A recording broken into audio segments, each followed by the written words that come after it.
আজাদ আবুল কালাম পেয়েছেন 300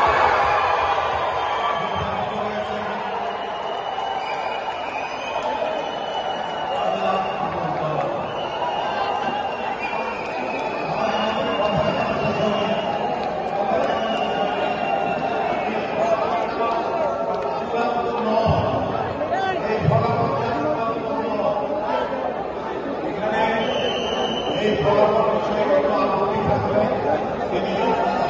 24 ঘন্টার মধ্যে আমাদের কাছে 25,000 টাকা দিয়ে আবেদন আপিল করতে পারবেন এবং ওনার আপিল যদি আপিল জয়ী হন তাহলে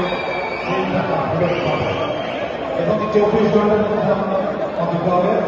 এবং তারপরে